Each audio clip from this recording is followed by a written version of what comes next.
This is what 1000 hours on Viper looks like.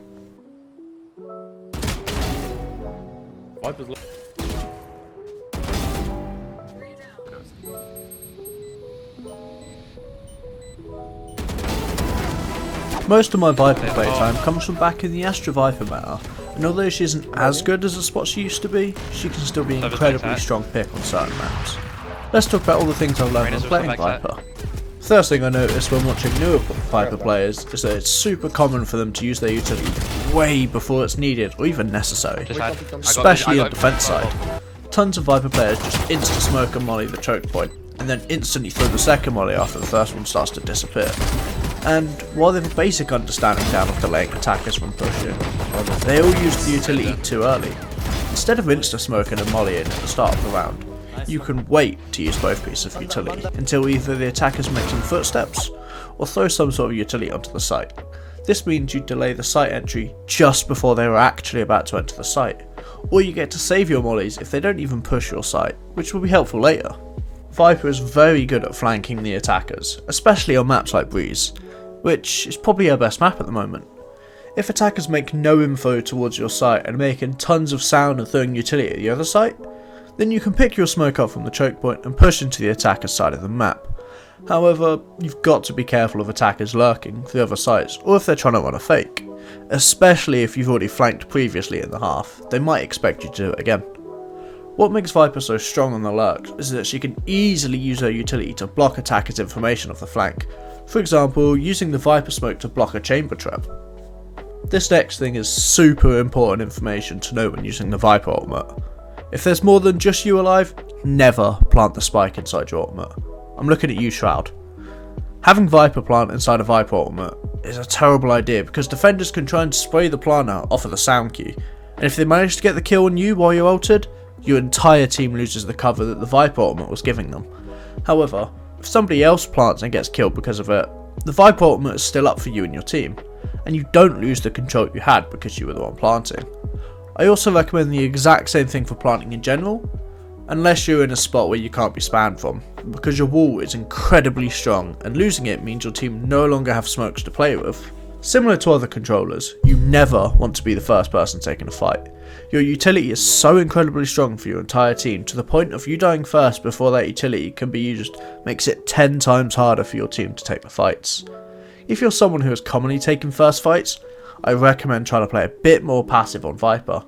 And while controlling when you take the fights on defense can be hard, as it all depends on where the attackers push, you need to always make sure you have the safe way to get out of the fight if you become overwhelmed by the attackers.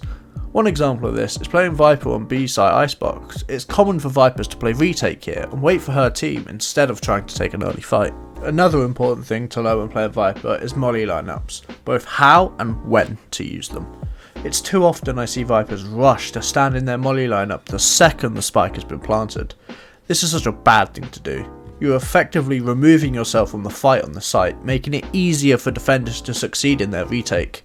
And while you still have your lineups going, you could have easily won the fight on the site if you played with your team.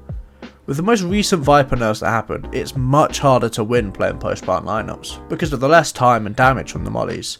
It's much better for you to be playing in a spot on the site where you can both support your team and back up just in case your lineups become needed. Let's look at some rounds in a Breeze game that I recently played, and I'll talk about my thought processes so you can understand why I did what I did, which you can integrate into your ranked games to get a huge head start on learning and becoming a stronger Viper main. Not much happens right here in this round, but I just want to show you guys how I'm making sure I'm not actively searching for first fights, however holding this Viper ultimate for some sort of push could initiate a fight. My team calls for making the B push, so I make a wall that cuts the site directly in half. This allows them to push from tunnel and clear CT instead of having to fight towards the Viper ultimate on the site. However, we end up killing all the other defenders and we know Viper was sat on B inside her ultimate, so we quickly rotate to the other site for a free plant. I check under the bridge on the off chance their Viper had already rotated, then quickly run to plant spot as I know I have a molly lineup for. I know I'm safe from being shot from any angles, so I don't clear this section of the site before planting. It's 5v1 and we're looking to keep control of around the site. Me and Sky back up to hold the flank, however we get a con where Viper is, so Sky rushes towards double doors and I stay behind as my team are fighting in a 4v1. In this round we are planning to push B again. The defenders have tried pushing elbow, so I hold it early. So I throw utility here, so I come to Skye to flash and swing it with me, but no one's there.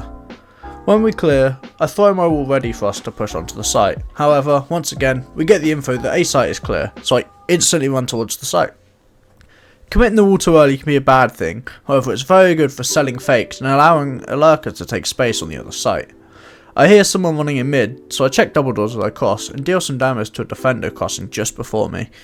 I leave the fight and keep running, as our chamber is already on A and get that free kill. I end up killing the chamber who was waiting for me, and with Reyna holding mid, we know site is likely free. I plant for my line up and back up a bit. Their Sage gets 2 kills and our chamber isn't on the site, so I run away from the site to play post plant. I insta-shoot a molly because we have no idea where the Sage is, and I want to make sure she can't try and half the spike before one of us is able to peek her. Chamber gets the kill and we win the round. Let's look at the pistol round on defense. I always like to save my wall and pistol round, as it's rare for attackers to go mid, and it means we have a good piece of utility for retaking the A site if they plant there. I like playing in this back spot as they have a KO, and the more common spots for a KO knife is close to the choke point. My teammate calls steps out B, so I throw a molly into the choke point and pop the smoke. As I do this, the KO knife's close, so I use this time to push up and potentially catch them off guard. As soon as I get to the corner, I molly again just to make sure they can't push yet. I play close to the wall because they have both Reyna and KO flashes, which could blind me, and when my smoke drops, I start to bait for the raise on the other side. They will raise off, so I try to get some early damage and I pop my smoke the instant I am able to. My teammate calls steps towards mid and A, so I take space in B main to check for any others. I start running because both attackers are called to be on A site. I check double doors just in case Sage tries to run back towards B site. Spike goes down, and I play through cave to try and catch Sage off guard. As it turns out, Sage planted back site for orange, so I'm kind of a bad spot. She peeks me, and I whiff a bit, but I get the kill and we win the round. Here's another example of the B site setup. This time I'm walling mid for the Skye to take space to try and get a kill by flashing through the wall.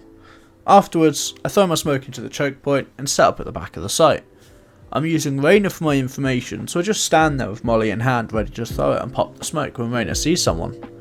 Our Skye comes people outside of B, so I do those and go to push forward. KO throws his knife in a little deeper than normal, but luckily I managed to dodge it and keep my smoke up. I push close as once again they think it's cleared because of the knife. I molly it as they're likely to try and flash through after the knife. My smoke drops, so I move to hold tunnel, as Reyna has main held, but I back up a bit once I notice that Reyna is rotating. Their Viper pops her wall, so I do the same with my smoke. Turns out they're pushing through tunnel. Reyna managed to get 2 before being traded. She comes with the 2 in tunnel, so I swing to take the fight and allow our Nest player to get behind them. I kill the 2 players and Raze kills the rest one, winning us the round.